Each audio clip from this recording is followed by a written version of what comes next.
NutriCast.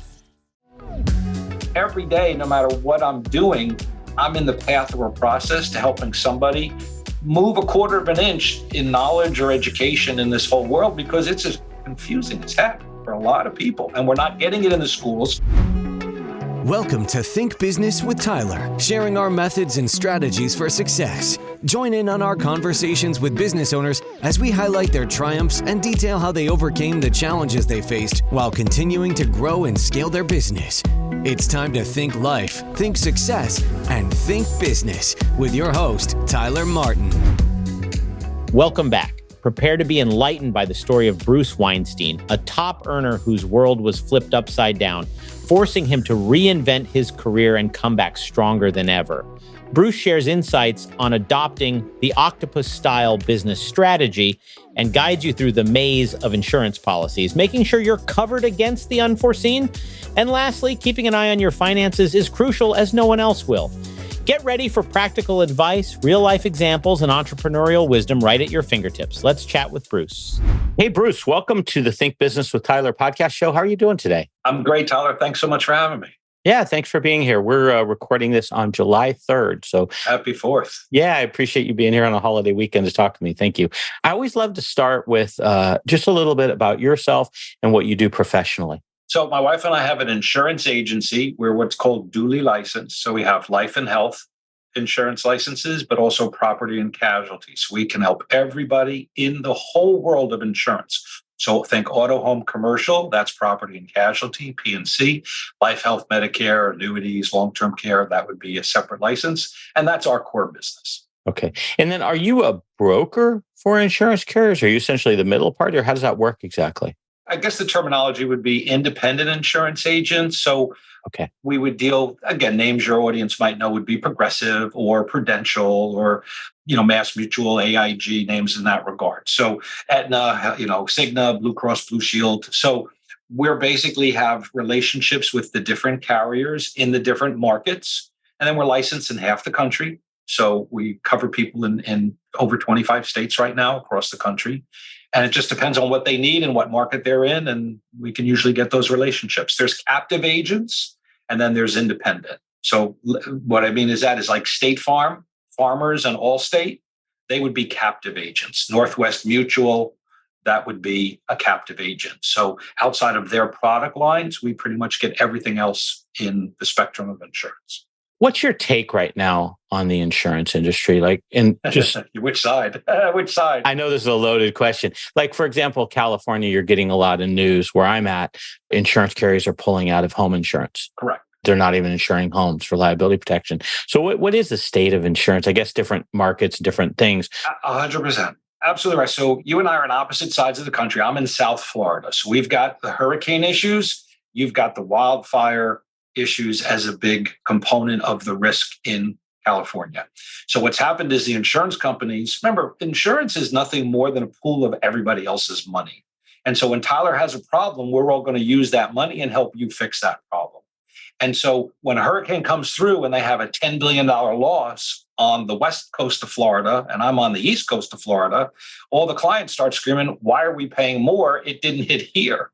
Well, the bucket got emptied. So you got to fill the bucket, because if it hits the East Coast or the Northeast or some other part of the area, you got to have the money again. So rates go up.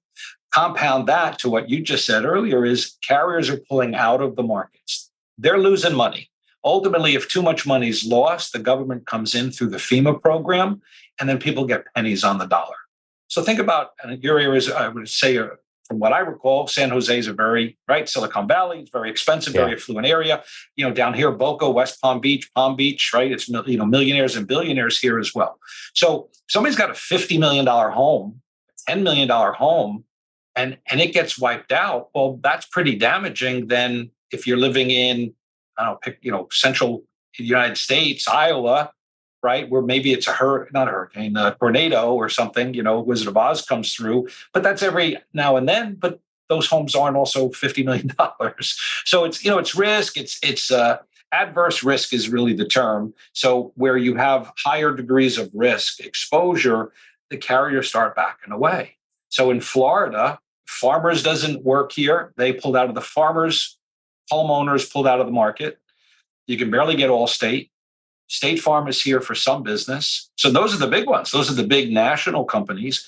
Most everything in the Florida market, as well as the California market, are just more regional in size, which poses a different problem because the money's not there. The bucket's not as diverse versus State Farm can take all 50 states and pool that money collectively and then have a higher concentration delegated to California, Florida, where the tornadoes are in Texas or Oklahoma or something like that. But, the guy in Arizona doesn't have the same exposure.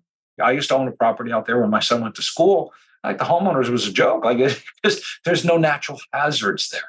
That's Right. where you get the problem. And so when Florida doesn't have a hurricane for 10, 15 years, well, it's due, right? So they start getting anxious.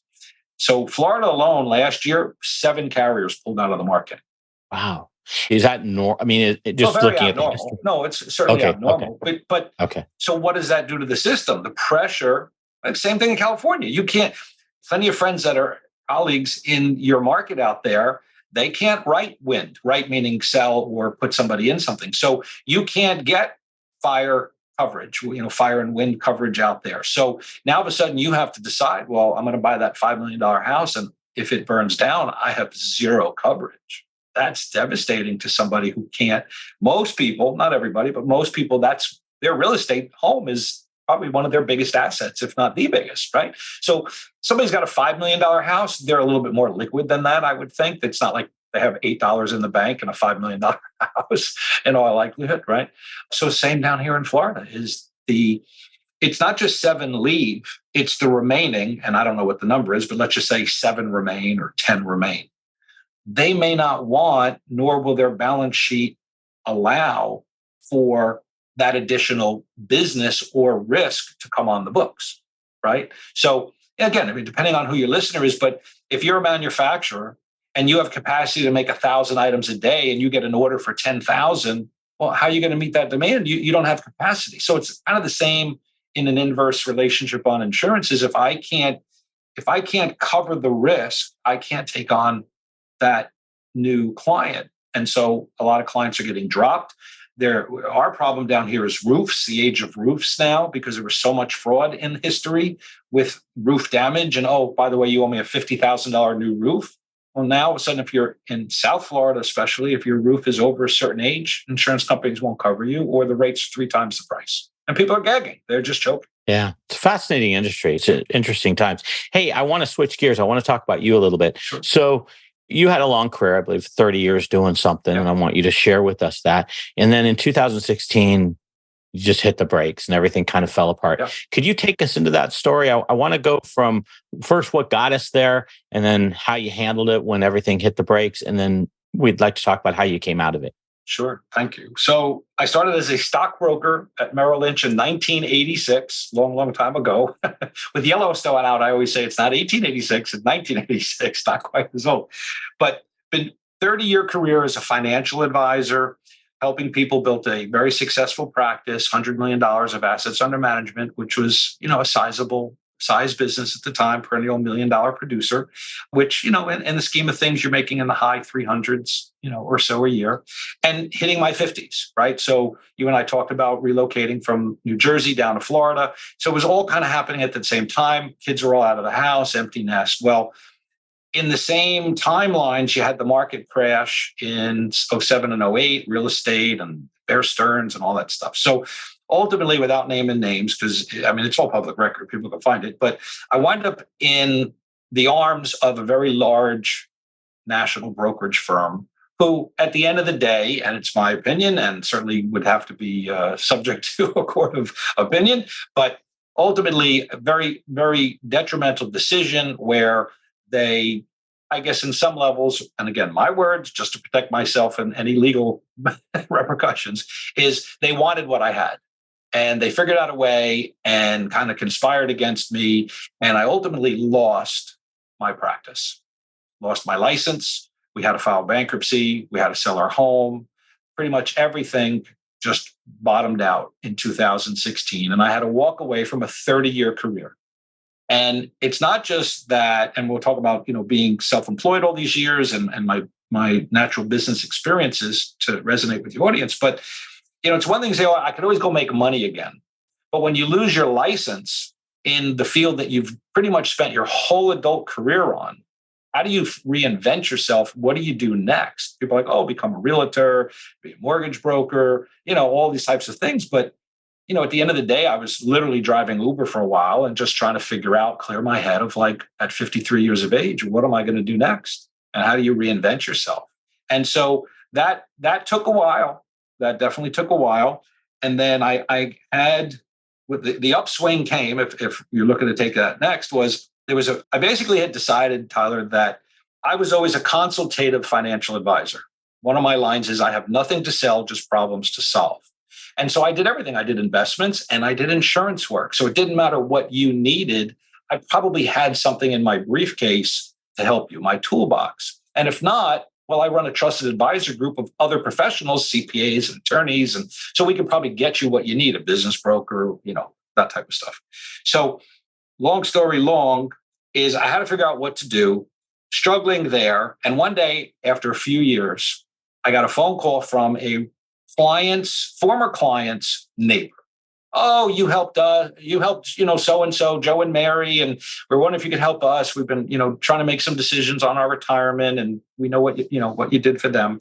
And I thanked them for the call, but I pretty much said, look, I'm not really in that space. I could bring in an investment advisor. I can help you with some of the insurance work, but I'm not really doing at the same capacity what I used to be able to do. So if you think of it in that sense, is I had basically decided if I couldn't be what I was, I didn't want to be anything. So from 100 to 0. Right. But the aha came in that conversation and my wife was listening, and she said to me, I miss that guy. And I said, I miss that guy too. And so what I realized was I'd rather be part of me than none of me. And I was denying myself being any of me up until that point. And so the epiphany was, well, what can we do? What can we continue to serve people and clients in a way to run a business and remain self-employed and not have to be accountable to corporations and the hierarchies? And so we launched what's now Weinstein Wealth Insurance Solutions. And that's where we're insurance agents or brokers, and then duly licensed, as I mentioned earlier. And it basically started right at, I forget the dates of when COVID came around, but it was like November, December of 2020. So we're barely 2.5 years in. Started from scratch. Again, remember, bankruptcy, lost our home, we're renting a house, assets are minimal. I borrowed some money from some fraternity brothers, and we just started from scratch. And I started to invoke the things that worked for me in the past, which we can get into. I don't want to jump too far ahead. And so, it just kind of re-gave me some purpose. And one piece we didn't discuss earlier, for those who will see any clips, I'm down 60 pounds. Nice. Since we started that business. So through everything going on and that lack of drive, purpose, motivation, no reason to get up every day, right? My weight continued to go up. And obviously with COVID, a lot of people suffered with that. And I was necessarily depressed as much as I just like potato chips and ice cream. So I just keep eating potato chips and ice cream. So I started getting back in the space, and I spoke at an event on my 58th birthday, which will be 2 years in a couple of weeks. And somebody took a picture. And I'm like, I'm a fat sausage. I look horrible. I feel horrible. I don't like what I'm seeing, and I don't want to put myself out there. And so it all kind of came together with the health and the wellness, but I had purpose again, right? I found a purpose. Even though I can't do everything I used to do, I can still do a good bunch of it, and I'm helping people. We've helped over 300 clients, probably more, in this short 2.5 year period of time. And we're just really doing some great things now. Wow. So I want to go back to that phone call. Yeah. Person reach out to you, and even your wife commented, hey, I miss that guy. What was the it that was missing? Was it you being the advisor? Was it you being in that role of being able to help people and direct? And what like kind of lit that little bit of fire that was missing?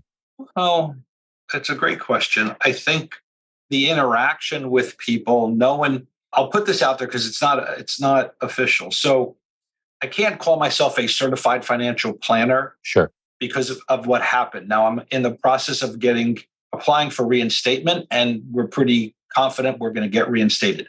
But I passed in 2011 the final exam, and I was made and anointed the use of, because it's all trademark. So if you understand from that standpoint, a certified financial planner has fiduciary responsibilities similar to what a doctor might take with the Hippocratic Oath, right? Do no harm. And so, again, you're talking about somebody who's doing this now 37 years collectively. I'm all about helping people, right? There's a lot of things they don't know. They misunderstand, disinformation. They don't know how to connect the dots. And literally, I say, Tyler, there's 82 subtopics on the CFP exam. 82. So when you say insurance, well, let's get the list out of how many items fall under that category. You want to talk about investments, how many fall under that? Tax. So there's so many things that you need to know. And so the biggest crime we felt by my losing everything in 16, and my wife crying as it came down, she's like, there's so many people that will never get to hear from you or that you can help. And that's the biggest crime, is that that's what's being robbed. Because nothing I did that caused all of this loss of revenue licensing, nothing was client related. It was a sabotage to steal my business at the end of the day. And it was a crock. But you can't fight the machine.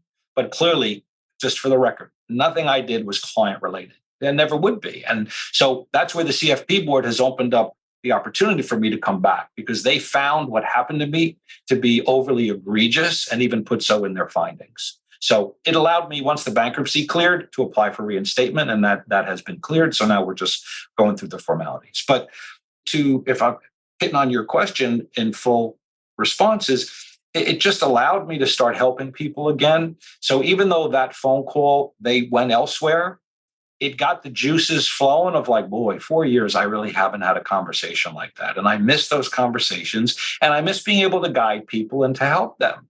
And so every day, no matter what I'm doing, I'm in the path or process to helping somebody move a quarter of an inch in knowledge or education in this whole world, because it's as confusing as heck for a lot of people. And we're not getting it in the schools. And just to mention the podcast, my podcast, which you'll talk about at the end, it's all about financial literacy. I created this as a legacy. I'll be 60 years old in a couple of weeks. This is a legacy. If I got hit by a bus tomorrow, God forbid, or I'm gone, that I've taken my abilities to educate people. There's no products, there's no commercials. We're not telling people what to do. We're giving them information on so many of these topics that we've touched on for increasing their financial literacy. And then if they want help, they either get help from us or somebody else. But you want to know about Medicare? Oh, here's an episode on Medicare. You want to know about special needs trusts? Well, who talks about that? Yeah. 25% of this country's families, 1 out of 4, have a special needs family member, child or adult. What do you do? How do you plan? So Ask the Plan Man is all about planning and proactivity. And this is another area that people need to plan and be proactive on. What are you going to do if you have a 2-year-old child now that has a disability and you and your spouse are gone? Who's taking care of the child and all their needs and the financial as well as the physical responsibility? Anyway, I digress. Go ahead. I'm sorry. No, that's good stuff. Part of the reason I asked you that question too was when I sold my CPA practice, this was many years ago. Now you had it taken from you, which I could only imagine was times 10 what I felt. After I sold, there was a period of a little bit of letdown. I ended up running another company, but it wasn't in an advisory capacity. It wasn't in a capacity where I was working with clients.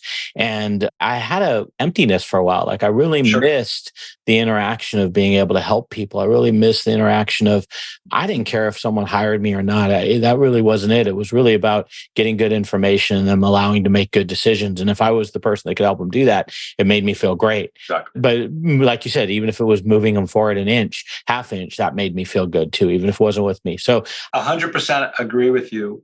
But I could tell you one of my processes, and you may laugh, like I love driving Uber. Really? I loved it because you know what I was getting every day? I was getting social interaction. Yeah. We're social creatures. One of the lines I say when clients want to talk about retirement planning, I say, Tyler, what are you retiring to? What are you going to do with yourself? Because there's a monetary side and then there's the emotional side. And if you don't know what to do with yourself, you're going to go crazy pretty quickly. And then you're going to wind up taking a job and you're going to regret leaving. So I loved Ubering because every hour somebody else new is getting in the car. Now, some will engage you and some won't. And that's okay. But By the way, I drove a Jaguar when I Oh was my doing gosh. it because we still had the Jaguar. So I was Uber, whatever they call it, luxury as well. People are like, is this a Jaguar? Like, what kind of Uber driver drives a Jaguar, right? It was blowing people's minds. But I mean, you can get the big caddies and you can get the Mercedes. I mean, people do use the luxury cars. But so that in and of itself started the conversation. So it gave me some bridging, I guess, in the sense of the socialization again. Look, it's a grind. I'm not telling everybody to go out and drive Uber, and I'm not telling you, and I'm not telling you not to drive Uber. But for me, there was a social interaction that helped a little bit of some of that damage control, and the feelings of the emotions. And then, frankly, I just had to pull up my pants and get back to work. Like, you go from making $30,000, $40,000 a month to zero. You get, now I got rid of the liabilities with it, of course, but you still got to go start making money again. And so I just got to work and tried to figure out what to do. And so that at least gave me some immediate revenue stream and the social side. And then, eventually, how to go bigger picture, needed more money than that. If you're a business owner feeling stuck in your business, overwhelmed, responsible for everything that happens, and working long hours, Tyler helps his clients develop processes, hire high-performing team members, and better understand their financial metrics and numbers to allow for a more predictable, less hands-on business. To schedule a free, no-pressure consultation, head to thinktyler.com and click the meeting button. Tyler would love to see if he can help you work on your business, not in your business. Schedule a consultation today at thinktyler.com. Think life, think success, think business. And so that at least gave me some immediate revenue stream and the social side. And then, eventually, how to go bigger picture, needed more money than that. Yeah, so let's shift gears into that. So you're driving an Uber now, you're interacting with people, probably have a lot of time to think too, Yeah. which may be good and bad depending on probably the day. So how did you get to you start to build another practice, which what you're doing now? Take me through that, because starting from zero, you're kind of in that, I'm in my 50s too. We're kind of in that weird age where we still have a lot to contribute, but, employers might view us as older and not as employable. So we're kind of caught in the middle there. What was your plan? Did you ever think, hey, I may go try to get a job somewhere else? Or was it always, hey, I'm just going to do my own business? And then how did you do that? So A and a B. So A, certainly when things fell apart, I updated a resume that really never existed. I didn't really need one. Right. And the biggest problem was, you talk about somebody in the Hollywood sense being typecast. Well, I was typecast because everybody saw 30 years of doing this and the success that I'd had and the level. So who's going to ping you on Indeed? Well, it's going to be all the competitors to the firm that I left. Right. And so, but I'm not licensed, so I can't come work for you. Right. So that kind of died. And then anything outside of the financial services industry, technology, IT type stuff. Well, again, like you said, in your mid 50s with no experience, seeking $250,000 type salary, well, those don't exist. And certainly you're not going to get it being an outsider to the industry, tough enough being an insider, right? So I had to find things that would just pay commission, which is what I've always been. And ultimately, for about a 2-year stint, this is where the property and casualty experience came in, is I was offered a position. I can't say it was a job. It was unpaid. It was commission-based only, where I was recruiting agents, mentoring them, which fits my wheelhouse, right? Educate, train, show you how I did things. But they were auto and homeowner agents. So this is where the Farmers Allstate State Farm conversation comes in again. And we were recruiting them to move independent and come inside our offering. Okay. Again, not putting names out. And so my revenue came strictly by recruiting them, building a team, and getting an override. And struggled through that, built it up, had success, recruited 18 people in 18 months. And then the owner sold. And guess what? We don't need you anymore because the private equity firm wants the revenue. They don't want to pay me my override. And I had no parachute. It wasn't anything. So they got my agents. They got me to work for 2 years for basically for free in hopes of making money once the agents produce. But now they don't need me. So the production stays with them. and the commissions I was supposed to get vanished. And that's where it was kind of like, afangu, like, Yeah. I Yeah. get this. So that was the small window where I tried working for somebody again, and it fell once again, getting kicked in the teeth. And so right around that is when COVID kicked in. So the timing couldn't have been any better, or probably was better, because we had that window now where everything's shutting down, and you were able to get some unemployment money through it. So, kind of mended the fences a little bit cash flow wise. And that's when I looked at my wife and I'm like, you know what? Let's look into, and that's where we kind of said, I can't work for anybody else. I'm not, this is what, 2020, right? So I'm now 57, 56, going on 57. I'm like, nobody's hiring me. And look what just happened. I just wasted 2 years, barely made any money, got jerked around again. And so I'm like, we got to work for ourselves. What can we do? So I got my wife licensed. So she has her insurance license for life and health. We were able to get new relationships. We called appointments. So you have to get appointed with the carriers. And so we were just really got going in that regard. We added health insurance. We added Medicare. We were already doing life and annuities and the other stuff. And really we hit our first health insurance enrollment season, which is a short window, November, December usually.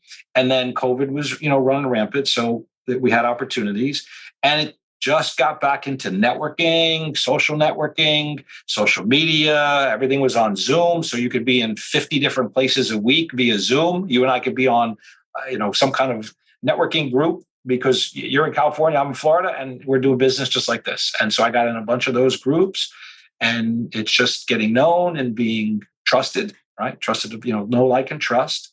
And so you start to get known, people start to like you, they want to trust you. You have 37 years experience, you talk the talk, you walk the walk. And then reputation management, because I have virtually no former clients in 35 years or so history. Literally one, that it's an older couple that they left the financial advisor, and I was able to handle the few things. He's 87. They don't need to be in the stock market. So there's things I could do for them that they just are happy with. So, but they have me back. And that's all they wanted, was to know I'm looking out for them, right? Till they punch their ticket. They know I'm always going to be here. So aside from that one client, everything was back, brand new, fresh relationships. And I'll put a stamp on it. I don't cold call. I don't buy leads. We get probably 5 to 7 opportunities a week coming to us through strategic partners, referral partners, social media. So everything we've done in 2.5 years has been through my octopus style, right? A lot of tentacles out there, or the teepee hut, a lot of stakes in the ground. So you have to do a lot of activities. And so all those different activities have just created for us a consistent flow of business in all the aspects of insurance. Because if I'm a unicorn, because the Allstate person's not going to do health or Medicare, maybe life insurance, maybe they're going to be auto and home. I can do both. The Medicare person doesn't know anything about homeowners or commercial insurance or group benefits, right? So because of my experience, because of the educational process that I bring and the relationships that I've cultivated, I just continually get opportunities for something. And I also don't have my nose up in the air. Like, I'll put you on what's called Obamacare, right? Affordable Care Act, the marketplace, and California is a whole other animal. But each state has different rules, requirements, and platforms. This stuff, frankly, might pay $12, $15, $25 a month. It's a lot of work to make $12. I don't turn anybody away. You need my help, I'll get you on. You got a timeline, they're all time sensitive. The end of the month just passed. We're signing people up on the 29th and the 30th because the first they need to be covered. And we'll drop everything we need to do. And yeah, I'll make $15, $25. That's okay. Because it's my relationship and it's my reputation. So, and if it came from you as a referral, without a doubt, they're going to get the white glove treatment, because I want Tyler to keep sending me opportunities. You probably have then what I see happen in the insurance industry a lot, especially if it's like cold relationships. People will, they want a quote, they want a price, and then there's the whole game of filling out applications or whatever. And right. As an insurance agent, you spend a lot of time working with them only to find out maybe they go dark on you or go somewhere else. Sure. Do you get less of that kind of, because they're coming by referral, a little bit less of kind of spinning your wheels and spending a lot of time and then people go in a different direction? Without a doubt, 100% yes. Without a doubt. Yeah. You got your tire kickers and your plate lickers in any business, right? So when you're generating leads, cold calling leads, you're playing that crapshoot game. There's no trust, there's no credibility. If you're telling me to call your brother-in-law because your brother-in-law was looking for something, I've got instant credibility, especially if it's a client that's done business with us or a strategic partner. And I see a strategic partner, like I just zelled over, we just got paid a commission. We've got a property and casualty partner in Arizona. He doesn't want to get involved in health insurance. He's got clients constantly asking him. He refers us in. We sign him up. If the business closes, I pay him a portion of the commission. So he just added me to his staff without hiring me, vetting me, training me, babysitting me. He doesn't have to buy me lead. Like all he has to do is say, Bruce, call Tyler, right? And he tees it up and he'll get paid. And so when I say strategic partner is different to me than a referral partner. So I have agents out there that don't do everything we do, and we use that leverage. And so it's not that every one of them is perfect either. I don't know how much they vetted or who the person is. So it's never 100% close ratio. But in essence, it's going to be it's a fish in a barrel mentality, right? It's very much easier to catch that fish being referred in by a positive existing relationship than a stranger, right? Now, auto and home especially as we started at the beginning of the show, is a whole nother animal. Right. Because clients, I'll get 5 calls a week looking for homeowners quotes. And they've gotten the same quotes from 3 other people. And I try and tell them, well, who else are you talking to? Because you're wasting my people's time because you're not really going to buy. You're trying to verify that what you're getting is really what it is. And you're making me and my people do extra work for no reason. So that side, a little bit different than say the health, Medicare, life side. But, when you get that card in the mail 6 months before your 65th birthday, and then a foot-high pile of paperwork from Medicare, people crap their pants. What is all this? It's just overwhelming. It's paralysis by analysis, right? So, hey, and if I may, let's be very clear for your listener. It doesn't cost you anything more to work with an agent. Don't do Medicare on your own. Don't do the marketplace health insurance on your own. It doesn't cost you anything. If you speak to somebody at healthcare.gov, they're just an order taker. They're not an advisor. They're not going to explain how things work and what you should be looking at and how to go find the right plans. They're going to just take your order. You get me, you get my wife, Robin. We're going to walk you through. We're going to check your doctors, your medications, different plans. We're going to tell you how it works. They're going to pay us at the end of the day. I don't control the price. I don't control the rate. I can't give you a discount, right? You come in my store and I'm selling packs of gum and it's, 2 for 1 BOGO today. Fine. Insurance doesn't work that way. We don't set the rates. Yeah. So just a little teaser here because we're kind of coming up on time. I've got one more question after this one. Can you give me, I run a business, let's say, as hypothetical. I run a business that's $1 to $10 million a year in revenue. At a point where my business is cash flowing, got a little bit of assets, like you mentioned, to home. It's probably one of my bigger assets. Obviously, my business is a bigger asset. What are things that I should be thinking about in terms of asset protection and just insurance and just think? Can you maybe just give a few minute answer, just things that we should be aware of? Sure. Again, there's always the joke in there. What do old people smell like? Depends. So my answer is always depends. And Fair. So not to give you an end around answer, I want to give you answers, but it certainly depends on what particular things we're talking about and that term asset protection. So depending on a $1 million business versus a $10 million business can have different problems, different challenges, and different needs, certainly. But I understand the question. So in the world of insurance, from a small business owner to mid-sized business owner, there's different things they're going to encounter. Now, again, I'm saying this because California is different than Florida. So Sure. California, the whole 1099 universe has been taken away on some levels, I understand. Providing health insurance is mandated. Okay. Yep. That's not the case in Florida. Yeah. Okay. So where we try and get people to understand is business owners are struggling to retain talent. They're struggling to obtain talent because they're not offering benefits. And so, but that doesn't resonate in California as much because it is requirement. Here it's not. So when we had COVID and the great resignation and everybody living in their RVs and traveling around and working remotely, well, people were losing staff and they were losing or challenged to get people. And so they cheap out and they don't want to offer a $200 a month benefit package.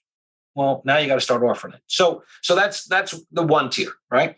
Regarding asset protection, again, you could be talking from just liability standpoint. You could be talking about estate planning and trust work. You could be doing things with using life insurance and life insurance trusts. But some buzzwords that the business owners are going to be encountering is key person, key man, key woman, key person.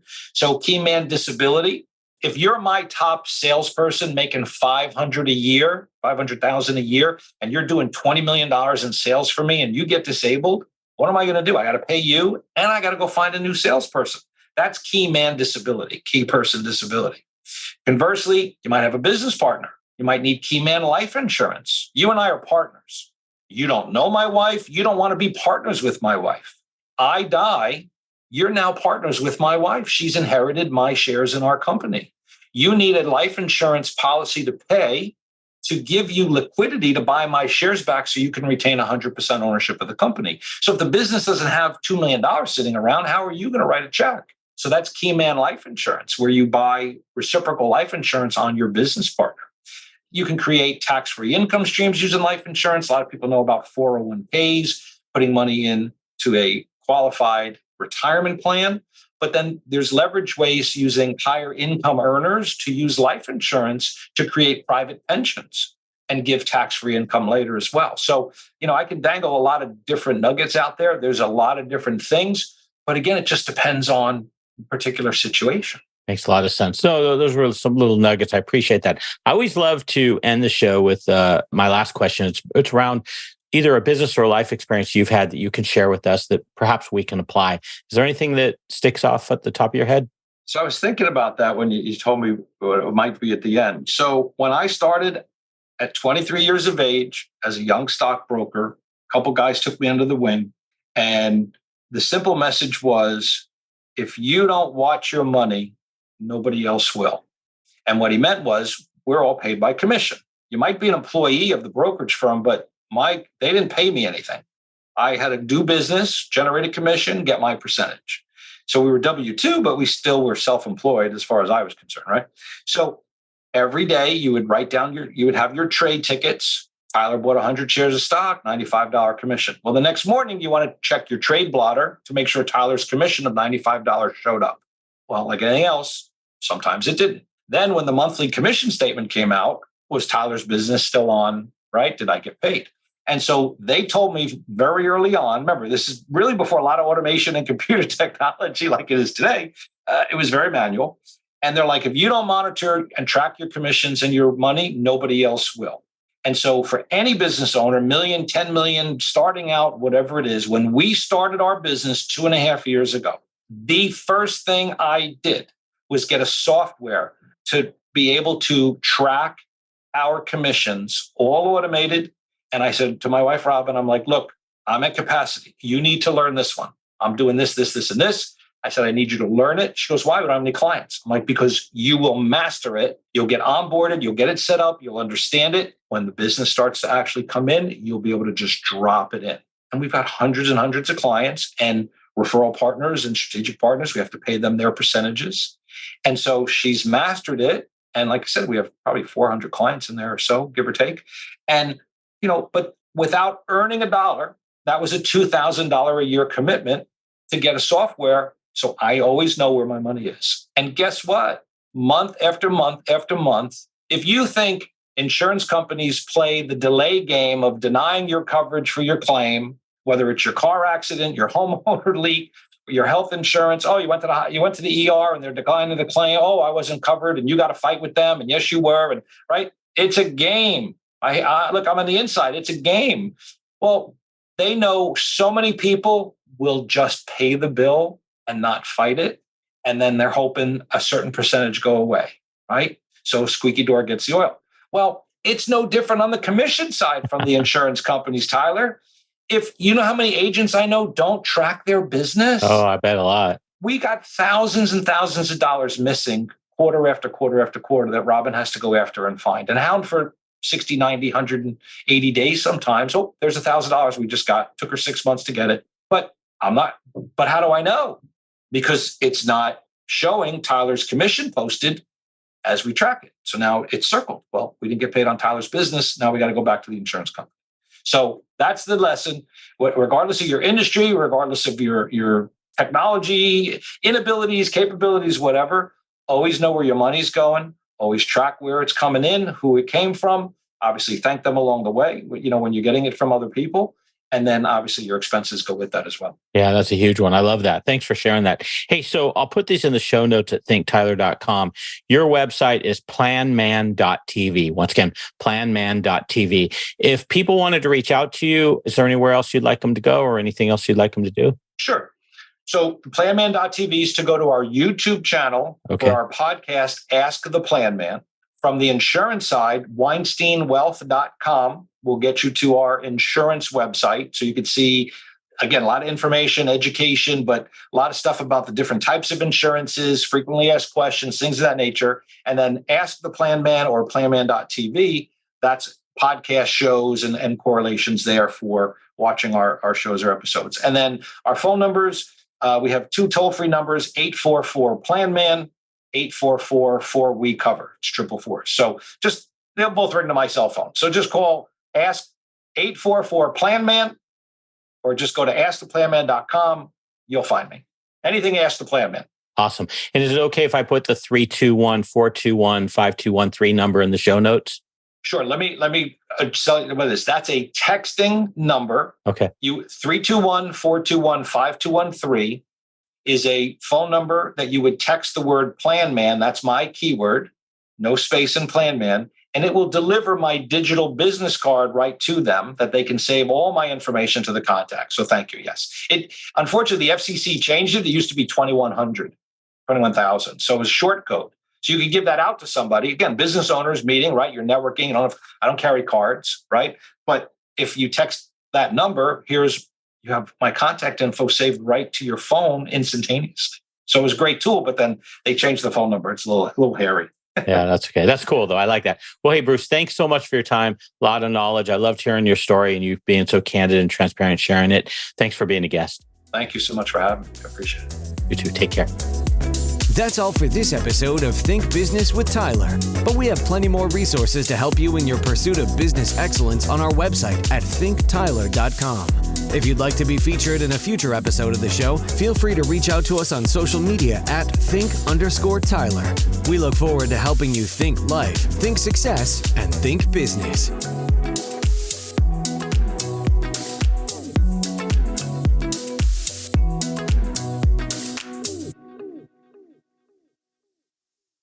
Miles, are you ready to record our promo for Season 2 of the Wanna Bet podcast? David, have you ever seen a grown man naked? Miles, we're not here to quote lines from Airplane. We're here to tell people that Season 2 starts August 18th.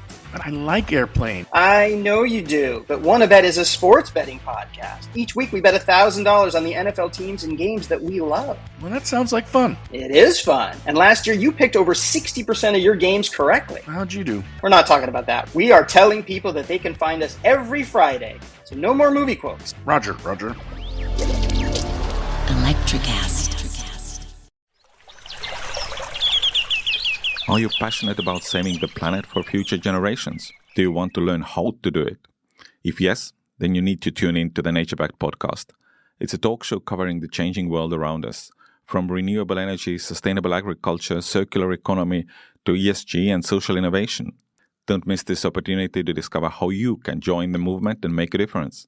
Subscribe to the Nature Backed podcast today on your favorite platform and get ready to be amazed. Electricast.